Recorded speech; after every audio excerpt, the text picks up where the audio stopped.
I don't want to hear any more, damn it. If you told me about it in the first place instead of just saying that, letting me think that. I know. It was very bad of me. But I, too, was thinking of something else. Well, now, I don't want to put you in the wrong. I think the world of you, Carol. That's why I asked you what I did, told you it was important to me. I can see now how you might have taken it in the wrong way, and I wish to God there was something I could do to square things up, but why did she keep looking at him that way, smiling that vacant smile? He had said he was sorry, apologized for something that was partially her own fault, but still she sat there waiting. Did she seriously expect him to give up his life, the only way of life acceptable to him, merely to correct a mistake? She had no right to do so. Even if he could give her what she had expected and apparently still desired, he wouldn't do it. She was a nice girl, and it wouldn't be fair to her. Now, I'll tell you what. We can't change what's already happened. So, why don't we just pretend it didn't happen? How'll that be? We'll just forget this and make a brand new start. She looked at him silently.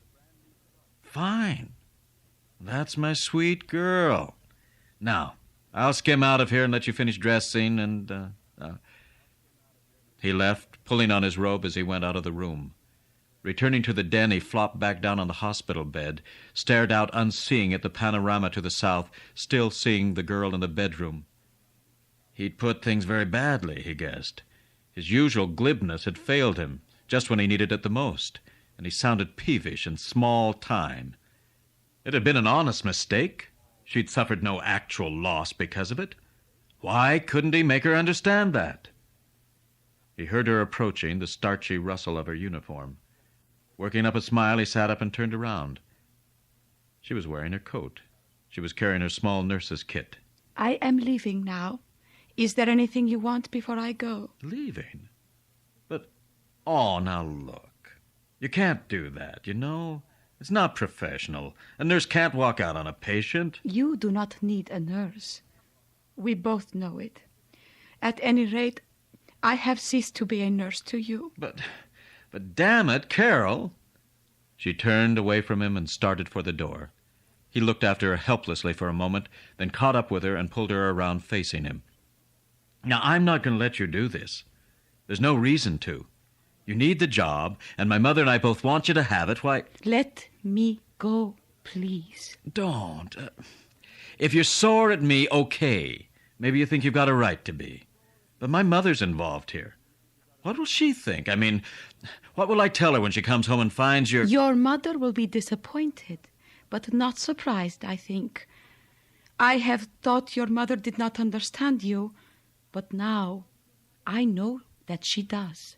Roy looked away from her. He said curtly that wasn't what he'd meant at all. You've got some money coming to you, your wages.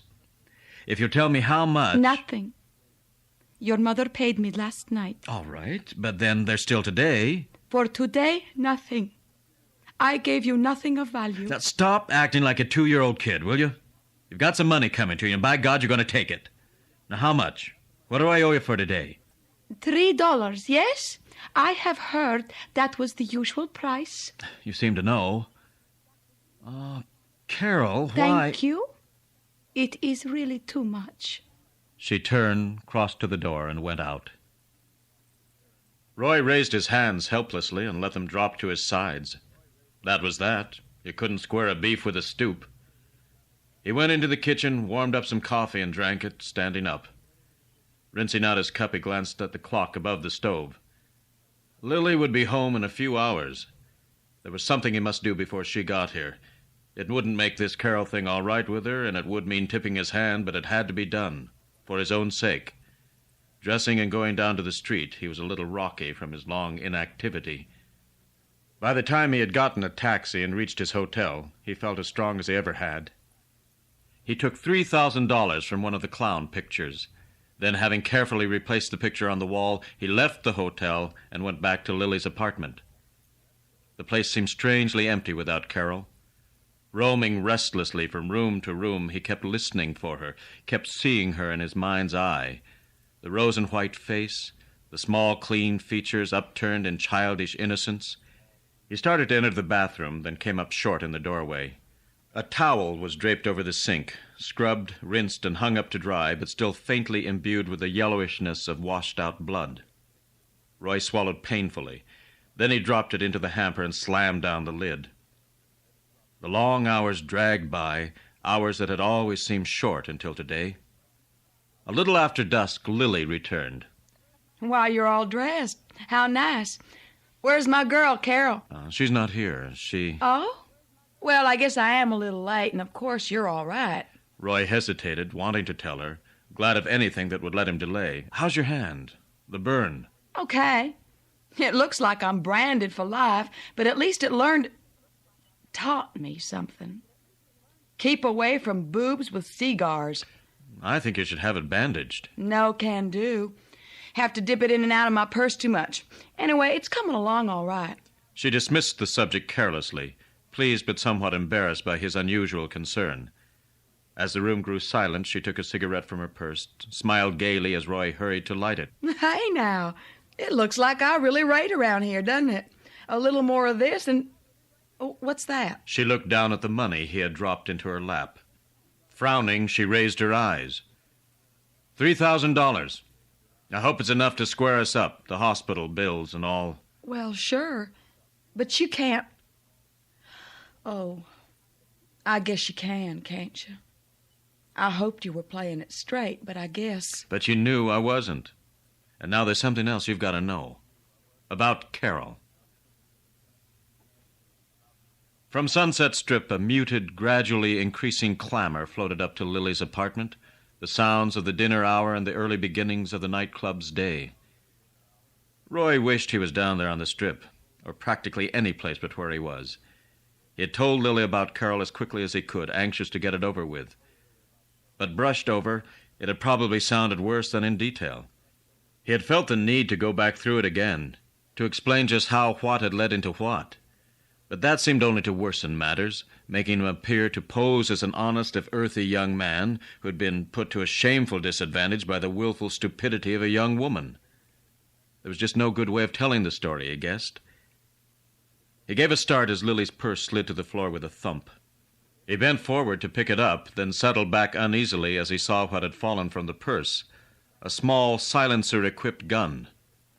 Her hand closed about it. She straightened again, hefting it absently. Then, seeing his unease, her mouth twisted in a tight grin. Don't worry, Roy. It's a temptation, I'll admit, but it would cost me my permit.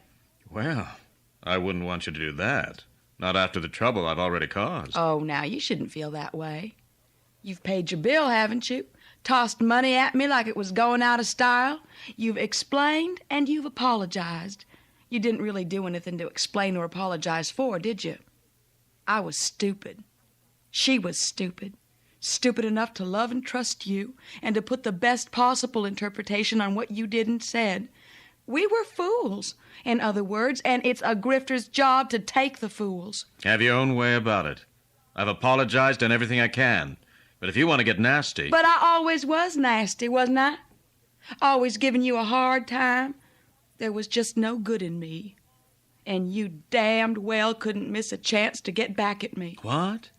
What the hell are you talking about? The same thing you spent your life brooding about and pitying yourself about and needling me about. Because you had a hard time as a kid. Because I didn't measure up to your standards of motherhood. Roy blurted out that she hadn't measured up to anyone else's standards either. Then a little shamefaced, he tacked on a half-hearted retraction. I don't really mean that, Lily. You've just got me sore. Anyway, you've certainly done plenty out here. A lot more than I had any right to expect. And... Never mind. It wasn't enough. You proved it wasn't. But there's a thing or two I'd like to get straight, Roy. To your way of thinking, I was a bad mother. No, I was, let's face it. But I wonder if it occurred to you that I didn't look on myself that way at all. Well, no. I don't suppose you did. It's all a matter of comparison, right? In the good neighborhoods you were raised in, stacked up against the other mothers you saw, there I stank. But I didn't grow up in that kind of environment, Roy. Where I was raised, a kid was lucky if he got 3 months of school in his life. Lucky if he didn't die of rickets, a hookworm, or plain old starvation. Or something worse. I can't remember a day from the time I was old enough to remember anything that I had enough to eat and didn't get a beating. Roy lit a cigarette, glancing at her over the match, more irritated than interested in what she was saying. What did it all amount to, anyway? Maybe she'd had a tough childhood, although he'd have to take her word for that. All he knew about was his own. But knowing how it felt, why had she handed him the same kind of deal? She knew better. Irritably, he wondered just how soon he could decently break out of here. That was all he wanted. Not excuses, not explanations. Because of Carol and because he did owe Lily something, he himself had been cast in a role of apologizer and explainer, and manfully he had accepted it, but he became aware at last that the room was silent. Lily was leaning back in her chair, looking at him with a tiredly crooked smile. I seem to be keeping you up. Why don't you just run along and leave me to stew in my sins? Now, Lily, you've never heard me reproach you for anything. But you have plenty to reproach me for, haven't you? It was pretty lousy of me to be a child at the same time you were, to act like a child instead of a grown woman. Yes, sir, I was a real stinker not to grow up and act grown up as fast as you thought I should. What do you want me to do? Pin a halo on you? You're doing a pretty good job of that yourself. And making you look like a heel at the same time, huh? But that's the way I am, you know, the way I've always been. Always picking on poor little Roy. Oh, for God's sake, Lily. Now, I've just got one more thing to say. I don't suppose it will do any good, but I've got to say it anyway.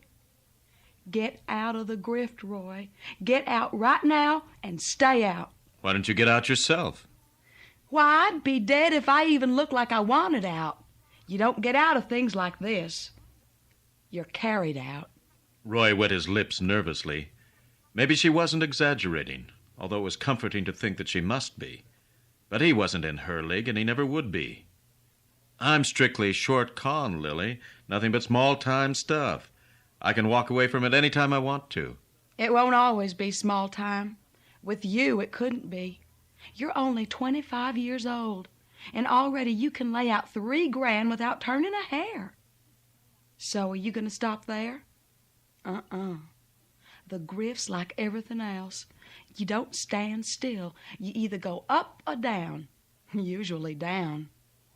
But my Roy is going up. Roy was guiltily flattered. He pointed out that however it was still the con. It didn't have the dangers that the organized rackets had. It doesn't, huh? You could have fooled me. Now, I heard a guy just about your age who got hit so hard in the guts that it almost killed him. Well, yeah. Sure, that doesn't count. That's different. And here's something else that's different. She held up the burned hand. Do you know how I really got that burn?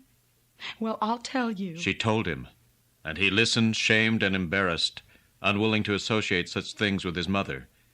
They tended to widen the rift that lay between him and Lily. She saw how he felt, saw that it was no use. A slow fury welled through her tired body. So that's that. And it doesn't have anything to do with you, does it? Just another chapter in the perils of Lily Dillon. And very interesting, too. Maybe you should write a book, Lily. Maybe you should write one. Carol Roberg would make a good chapter. Roy came stiffly to his feet. He nodded coldly, picked up his hat and started toward the door, then paused with a gesture of appeal. Lily, just what are you driving at, anyway? What more can I do about Carol than I've already done? You've actually got the guts to stand there and ask me what you should do? But you're suggesting that I should marry her? Come off of it. What kind of break would that be for her? Oh, God! God! I'm sorry I'm such a big disappointment to you. I'm going now. Lily looked at him as he still hesitated and remarked that she hadn't noticed. That's the second time you fooled me tonight. Now you see him, and now you see him, and when he goes, nobody knows. He left abruptly. Striding down the corridor, his steps slowed and he paused, teetering on the point of turning back. At about the same instant, Lily jumped up from her chair, started toward the door, and herself paused in indecision. They were so much alike, so much a part of one another. They were that close. For a moment. Then, flouting instinct, each made his decision. Each, as he always had, went his own way. Roy had his delayed dinner in a downtown restaurant. He ate hungrily, telling himself, and doubtlessly meaning it, that it was good to be eating in a restaurant. It was what he was used to. The subtle sameness of the food, whatever the restaurant, had a reassuring quality about it. Similarly, it was good to be back in his own hotel bed. For here also would be his own bed, wherever it was, standardized, always waiting for him, simultaneously providing permanence and impermanence. So all in all, Roy slept well that night. Awakening early, he lay for a while, letting his mind roam. Then he washed, dressed, and left the hotel. He ate breakfast. He visited a barber shop, indulged himself in the works, and went back to his two-room suite. After bathing, he put on completely fresh clothes and again left the hotel. He got his car from its parking lot and turned it out into the traffic. Like many business establishments that had once been a traditional integrant of the downtown's whole, the jobbing house of Sarber and Webb was now set in a quasi-residential district. The firm was housed in a roomy sandstone and brick building. At the rear, it jutted up to a story and a half, thus accommodating the company offices. Roy put his car on the private lot at the side of the building. Whistling absently, his eyes approving as he surveyed the familiar scene around him, he took his briefcase from the car. Someone else was looking them over, too, he saw, but without his own casualness. A man in shirt-sleeves but wearing a vest. A clerk in appearance. He stood well back on the wide sidewalk bordering the building, looking critically up and down and around and occasionally jotting into a small notebook. He turned and watched as Roy approached, his gaze uncompromising at first, incipiently disapproving. Then Roy came on, unflinching, and grinned and nodded. Roy passed on, mentally shaking his head. A long, broad service counter stretched along the interior front of the building, breached at one end by a wicket. Behind it, racks of stock shelves bulged neatly with the 1,000-odd items which were wholesaled by Sarber and Webb, and forming a half-dozen parallel aisles. It was early, and he was the only salesman-customer in the place. Usually at this hour, most of the clerks were either having coffee across the street or propped up along the counter in clusters, smoking and talking until they could resign themselves to the day. But there was no such homey nonsense this morning. Everyone was present, without a cigarette or coffee carton in sight. The aisles hummed with activity, the pulling of orders, inventorying, restocking, dusting, and rearranging. Everyone was busy, or, much harder, pretending to be busy. Through the years he had become friendly with all of them, and all came forward for a handshake and a word of congratulations on his recovery, but they wasted no time about it. Puzzled, Roy turned to the clerk who was opening a catalog for him. "What's hit this place? I haven't seen anyone as busy since the joint caught fire." "Cags hit it, that's what." "Cags? Is that anything like the Galloping Crud?" "You can say that again, if that son of a bitch stays around much longer." Cags, he elaborated, was one of the home office big shots, a seeming mixture of controller, troubleshooter, and efficiency expert. "Came out here right after you went into the hospital, and he ain't had a kind word for anyone. Everyone's either a dope-off or a bum." "Well, maybe he'll run me off, do you suppose?" "I was going to tell you, he did chop off several of the salesmen. Just won't wholesale to 'em anymore. And what kind of sense does that make? They're all selling on commissions. If they don't sell, they don't make nothing, so—" "Psst! Here he comes." As Roy had suspected, Cags was the critical-looking young man he'd seen outside the building. A split second after the clerk had spoken, he was upon them, shooting out his hand like a weapon. "Cags, Home Office. Glad to meet you. This is Mr. Dillon. Roy's one of our best salesmen, Mr. Cags. He is the best, which isn't saying much for this place. I want to talk to you, Dillon."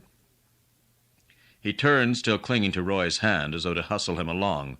Roy remained where he was, pulling Cags back around with a jerk. He smiled pleasantly as the Home Office man blinked at him, startled. "That was a pretty backhanded compliment, Mr. Cags, and I never let people get away with things like that. If I did, I wouldn't be a good salesman." "You're right. I apologize. Now, I'd still like to talk to you. How about some coffee, okay?" In the restaurant, he asked for milk as well as coffee. Mixing the two together a little at a time, he sipped from his cup. "Had you spotted when you passed me this morning, Dillon? Nothing slobby about you. Looked like you were going somewhere and you knew the way. Figured then that you must be Dillon, connected you with your sales right away. And when I said that it didn't say much for Webb and Sarber, you being the best man, I meant just that. You stack up as a top-flight man in my book, and you've had no incentive here. No one walking on your heels. So the tendency's been not to stretch yourself. Ever supervise salesmen? You know, kind of head them up, keep them on their toes? Well, I've run house-to-house crews. Who hasn't? I haven't. Don't have the talent for it somehow. Or tact. But never mind me. I do all right. The point is, Webb and Sarber needs a sales manager, someone who's proved he's a salesman and can handle other salesmen. He'd have a lot of dead wood to clear out and put some sap back into him. Hire new men and give him good draw if they cut the stuff. What do you think? I think it's a good idea. Now, I don't know offhand what your best year's earnings have been, but put it this way. We'll top your best year by 1,500. Now, that's just a beginning, of course. Give you a year, and if you're not worth a lot more by then, I'll kick you the hell out. But I know you'll be worth more. Something wrong? Look, Mr. Kaggs, perk, Roy. Perked for Percy. How old are you, Roy? 25 or 6? Fine. No reason at all why you can't... Roy's mind raced desperately. A sales manager. Him, Roy Dillon. Grifter Deluxe, a sales manager.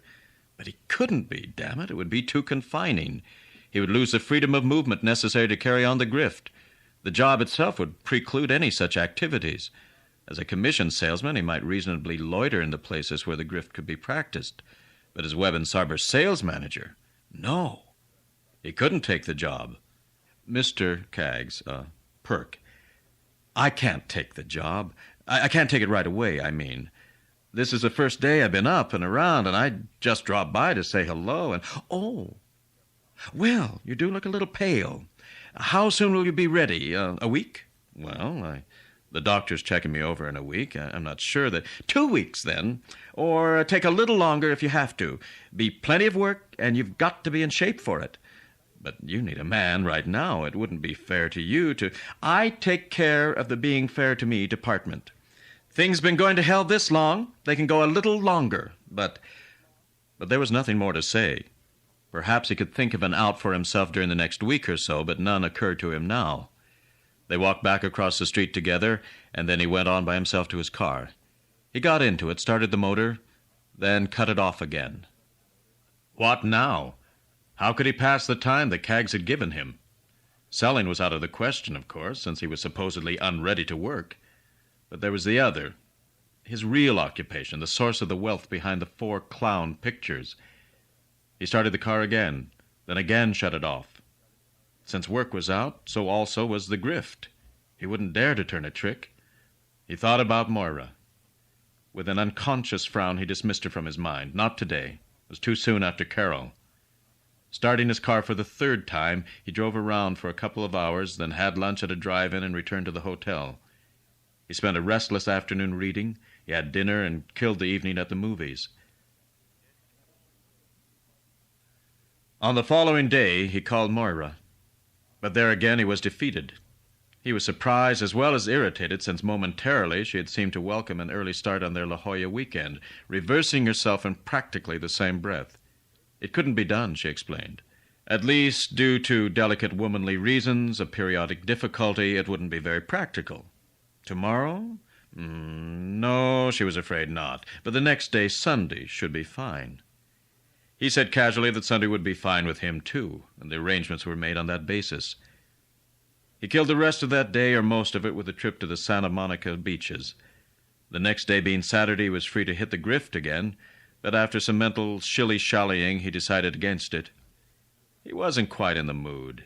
He needed to snap out of himself a little more, to shake off certain disturbing memories which might add to the hazards of a profession which already had hazards enough. He loafed through the day. He became broody. What a way to live, he thought. Always watching every word he said, carefully scrutinizing every word that was said to him, and never making a move that wasn't studiously examined in advance. Of course, he was well paid for his efforts. The loot had piled up fast and would go on piling up. But there was the trouble. It simply piled up. useless to him. Needless to say, this state of things would not go on forever. He would not forever live a second-class life in a second-class hotel. In another 5 years, his grifted loot would total enough for retirement, and he could drop caution with the grift which impelled it. But those 5 years were necessary to ensure the retirement.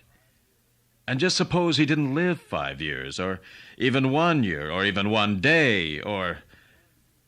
The brooding exhausted itself, and him as well. The interminable day passed, and he fell asleep, and then wondrously it was morning. Then at last he had something to do. They were making the trip by train, the southbound 1 o'clock, and Moira was meeting him at the station. Roy parked his car on the railroad lot. It was only 12:15, too early to expect Moira. Roy bought the tickets, gave the seat numbers and his bag to a well-tipped redcap, and entered the station bar. At 20 minutes to 1, he got up from his stool and went back through the entrance. A little nervously, he again checked the time. 10 minutes until 1. That was enough time, of course, but not too much. The station was more than a block in depth, and the train ramp was practically a block long. If Moira didn't get here very quickly, she might as well stay home. Sourly, Roy gave up and started back to the bar. He heard his name called. He whirled and saw her coming through the entrance, trotting behind the redcap who carried her baggage. Roy grabbed Moira and hurried her along with him. As the train pulled out, they caught the last car. A train porter escorted them to their seats. For the next 30 minutes, they hardly stirred. At last, as they were pulling out of the town of Fullerton, Moira's head turned on the white-slipped seat back, and she grinned at him. You're a good man, McGee. And you're a good woman, Mrs. Murphy. What's your secret? Underwear in the chowder, Natch. What's yours? Roy said his derived from inspirational reading. Moira gave him a severe look. I'm going to call the conductor. I couldn't buy your silence with a drink? The silence I'll buy. A couple of hours of it after that. You buy the drink, and be sure you rinse your mouth out with it. I'll wait for you if you like. Go, boy, go. Roy patted her on the flank. Rising, he walked the 2 cars to the bar lounge. He was feeling good again, back in form. The brooding introspectiveness of the recent days had slipped from him, and he felt like swinging. As he expected, the lounge was crowded. Unless he could squeeze in with some group, which was what he intended to do, there was no place to sit. Glass in hand, he started down the aisle, swaying occasionally with the movement of the train.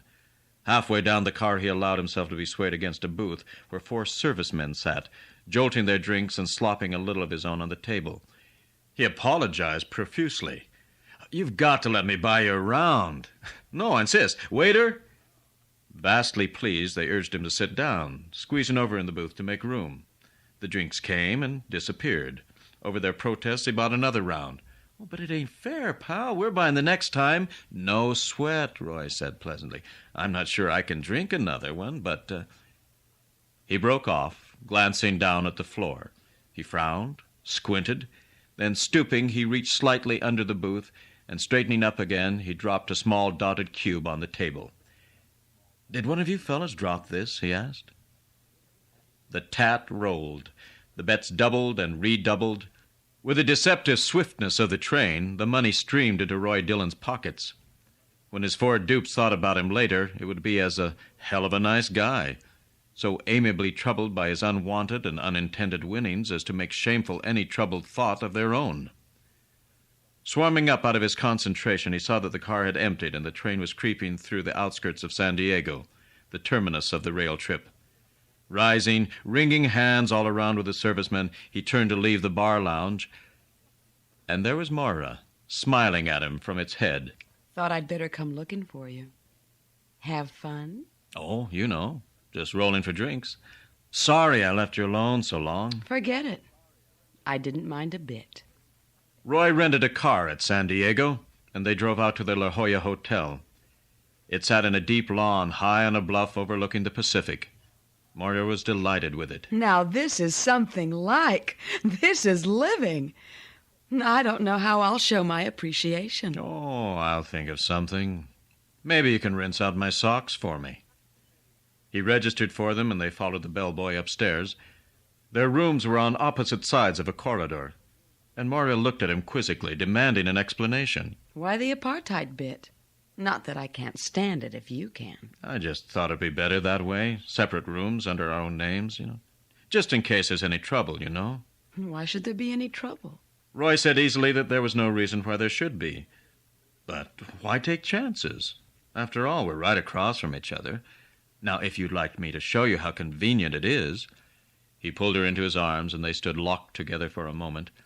But when he started to take it from there, she pulled away. Later, I hurried so fast this morning, I'm only half thrown together. Later it is. Like something to eat now, or would you rather wait for dinner? Oh, dinner by all means. I'll give you a ring. He left her, still stooped before the mirror, and crossed to his own room. Unpacking his bag, he decided that she was curious rather than peeved about the separate rooms. In any case, the arrangement was imperative. He was known as a single man. Departing from that singleness, he would have to use an assumed name. And where then was his protective front, so carefully built up through the years? He was bound to the front, bound to it, and bound by it. If Moira was puzzled or peeved, then she could simply get over being puzzled and peeved. He also regretted that she had seen him operating in the club car. Unpacked, Roy stretched out on the bed, surprisingly grateful for the chance to rest. Lulled by the distant throb of the ocean, he fell into a comfortable doze, awakening just before dusk. He stretched lazily and sat up, smiling with pleasure. Salt-scented air wafted in through the windows. Far off to the west, beneath a pastel sky, an orange-red sun sank slowly into the ocean. Reluctantly, as the phone rang, he turned away. Moira's voice came gaily over the wire. Boo! You ugly man! Are you buying me dinner or not? Absolutely not. Give me one good reason why I should. Can't. Not over the phone. Write me a letter, then. Can't. No mail deliveries on Sunday. Excuses, always excuses. Well, okay, but it's strictly hamburgers. They had cocktails on the hotel's patio bar. Then, driving farther on into the city, they ate at a seafood restaurant jutting out over the ocean. Moira had declared an armistice with her diet, and she proved that she meant it. Moira sighed happily as she accepted a cigarette. As I said earlier, this is living. I honestly don't think I can move. Oh, then of course you don't feel like dancing. Silly. Whatever gave you an idea like that? She loved dancing, and she danced very well. As for that matter, did he. More than once he caught the eyes of other patrons on them. Seeing them also, Moira pressed closer to him, bending her supple body to his. After perhaps an hour of dancing, they went for a moonlight drive up the coast. It was almost 11 when Roy got them back to their hotel, and Moira was suppressing a yawn. She apologized, saying it was the weather, not the company. But when they again stood in front of their rooms, she held out her hand in good night. You don't mind, do you, Roy?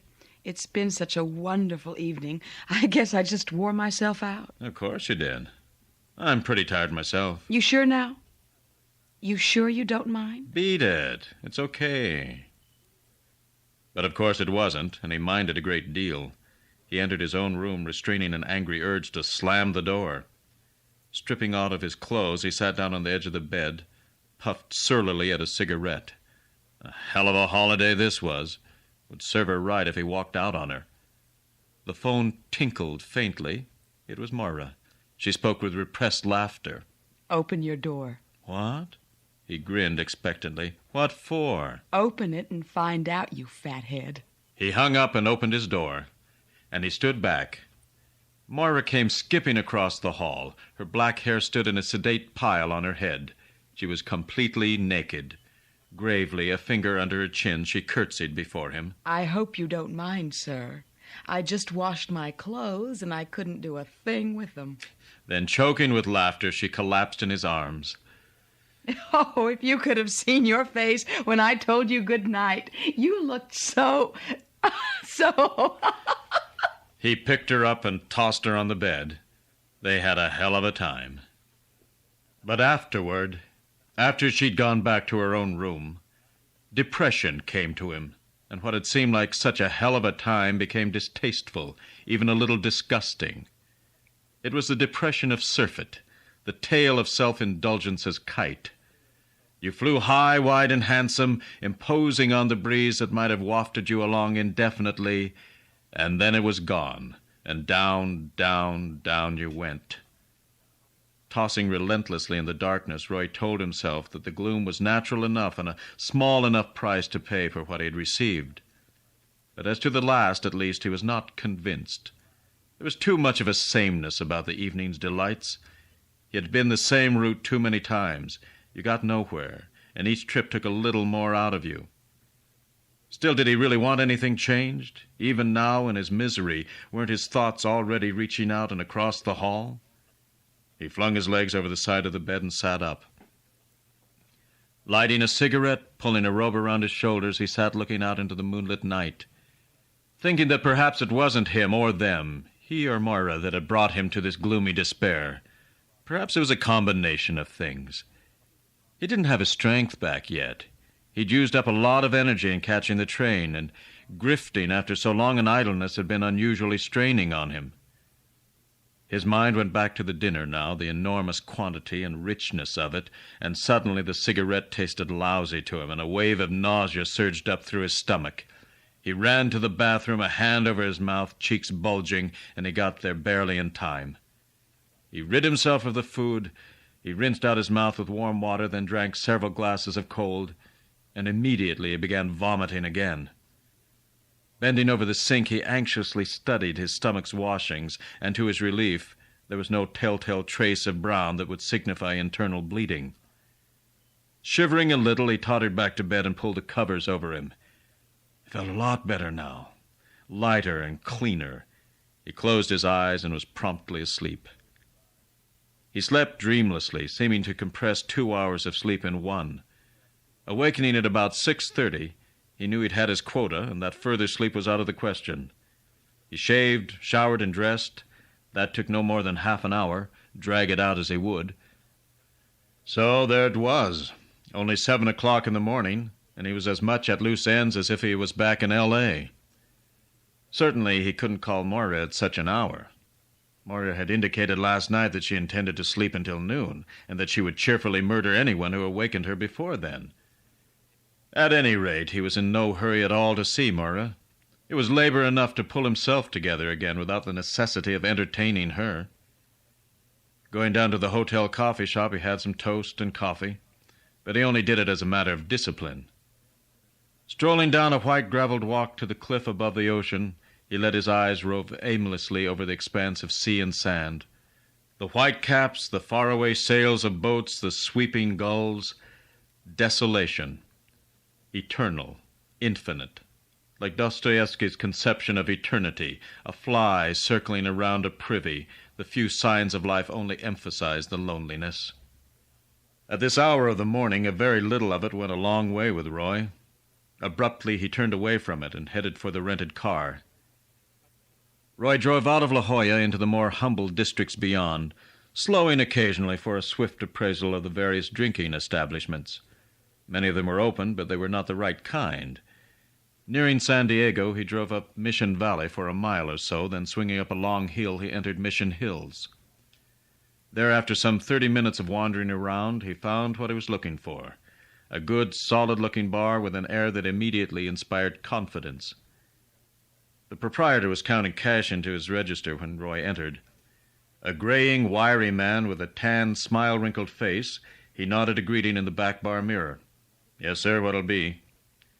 Roy put a name to it, and the proprietor said that certainly he had good ale.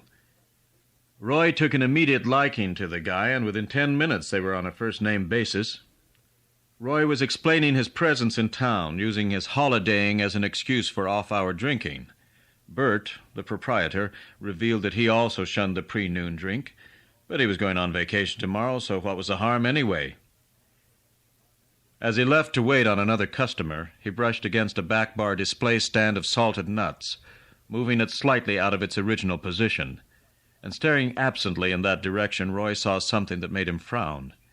He stood up a little from his stool for another look, making sure of what he had seen. He sat down again, puzzled and troubled. A punchboard. A punchboard in a place like this. Bert was no fool, either in the con or the everyday sense, but a punchboard was strictly a fool's item. Back at the time Roy was starting out, there were still a few teams working the boards, one man planting them, the other knocking them over. But he hadn't seen any in years. Everyone had tipped long ago, and trying to plant a board now was the equivalent of asking for a busted jaw. Roy laughed wryly to himself, took a foamy sip of the ale. What was this, anyway? Was he, Roy Dillon, actually concerned about the honesty or dishonesty of a barkeep, or the possibility that he might be swindled? Another customer had come in, a khaki-clad workman, and Bert was serving him his Coke. Coming back down the bar with 2 fresh bottles of ale, he refilled their glasses, and Roy allowed himself to notice the board. Oh, that thing. The proprietor retrieved it from the back bar and laid it in front of him. Some fellow walked out and left it here 3-4 months ago. Didn't notice it until he was gone. I was going to throw it away, but I get a customer now and then who wants to try his luck, so... You want to have a try? Chances run from a cent to $1. Well... Affixed to the top were 5 gold-colored imitation coins, representing cash prizes of $5 to $100. Under each of them a number was printed. To win, one had only to punch out a corresponding number or numbers from the thousands on the board.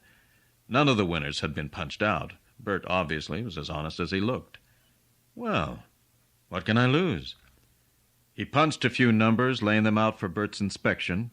On his 6th punch, he hit the $5 prize, and the proprietor smilingly laid the money on the counter. Roy let it lay, again poised the key over the board. He couldn't tell Bert that this was a chump's gimmick. To do so would reveal knowledge that no honest man should have. Most certainly, and even though someone else was bound to do it, he couldn't take the man himself. The grift just wasn't for him today, or so he rationalized. There just wasn't enough at stake. If he knocked off every prize on the board, the take would be under $200, and naturally he'd never get away with knocking them all off. The pros of the racket had always gone for the big one and left the others alone. He, however, had already hit the 5, so... He punched out the $10 number. Still smiling, pleased rather than disconcerted, Bert again laid money on the counter. Roy brought the key up for another punch. This was the way to do it, he decided. The way to get the board out of circulation. One more prize, the 25, and he'd point out that something must be screwy about the board. Bert would be obliged to get rid of it, and he, of course, would refuse to accept his winnings. He punched out the 3rd lucky number. Properly startled, he cleared his throat for the tip-off. But Bert, his smile slightly stiffening now, had turned to glance at the Coke customer. Yes, sir. Something else? Yes, sir. There's something else, all right. You got a federal gambling tax stamp? Huh? What? Don't have one, huh? Well, I'll tell you something else you don't have. Won't have it long anyway. Your liquor license. But you can't do that. We were just... Tell it to the state and federal boys. I'm local. He flipped open a leather credential case, nodded coldly at Roy. You're pretty stupid, mister. No one but a stoop would knock a chump off for 3 balls in a row. I don't know what you're talking about, and I don't like your language. On your feet, I'm arresting you for bunco. You're making a mistake, officer. I'm a salesman, and You give me a hard time, huh? Huh? You grifting son of a bitch? He grabbed Roy by the lapels, yanked him furiously to his feet, and slammed him up against the wall. First there was a search. Then came the questions. Your right name, goddamn you. Never mind them phony credentials. All you hustlers got 'em. That is my right name. I live in Los Angeles, and I've worked for the same company for 4 years. Now stop lying. Who's working the boards with you? How many other places you pulled this gimmick? My health has been bad. I came down to La Jolla last night, a friend and I, on a holiday. All right. Now we're going to start all over again, and by God, you better come clean. Officer, there are at least 100 businessmen here in town who can identify me. I've been selling to them for years, and drop it. Drop that crap. Now what's your right name? The same questions over and over, the same answers over and over. Now and then the cop turned to the wall telephone to pass his information on for checking, but still the information checking out, he would not give up. He knew what he had. With his own eyes he had seen a punchboard swiftly knocked for 3 prizes, and Roy's perfect front notwithstanding, how could the clear evidence of grifting be ignored? He was on the phone again now, his heavy face sullen as he got the answers to his questions. Roy sidled a glance at the bar owner, Bert. He looked at the punchboard on the counter fixedly and again raised his eyes to Bert, nodded to him ever so slightly, but he couldn't be sure that Bert got the message. The cop slammed up the phone. He stared at Roy sourly. Hesitating, he tried to form the words which the situation called for, the apology which outraged instinct and flouted the evidence of his own eyes. From up the bar, Roy heard a dull grinding sound, the garbage disposal. "Well, officer, any more question?" "No, that's all. Looks like I made a mistake." "Yes? You slam me around and insult me, and then you say you made a mistake? That's supposed to smooth everything over?" "Well, sorry, apologize, no offense." Roy was content to settle for that. The cop turned on Bert. "All right, mister. I want the number of your liquor license. I'm turning you in for... Where's that punchboard?" "What punchboard?" "Damn you, don't you pull that crap on me. The board that was right here on the counter, the one this guy was playing." Bert picked up a rag and began mopping the counter. "I usually clean up at this time of day, clear up all the odds and ends of junk and throw them down the garbage disposal. Now, I can't say that I remember any punchboard, but if there was one here..." "You threw it away. You think you can get away with that?" "Can't I?" "You'll see, by God, you'll see. And you too, mister. You ain't got me fooled a bit. I'm going to be on the lookout for you, and the next time you hit this town..." He whirled and stalked out of the place. Grinning, Roy sat back down on his stool. "Acts like he's sore about something. How about another ale?" "No." "What?" "Now, look, Bert, I'm sorry if there was any trouble, but it was your punchboard. I know, it was my mistake, but I never make the same mistake twice. Now, I want you to leave, and I don't want you to come back." Another customer came in, and Bert began to wait on him. Roy arose and walked out.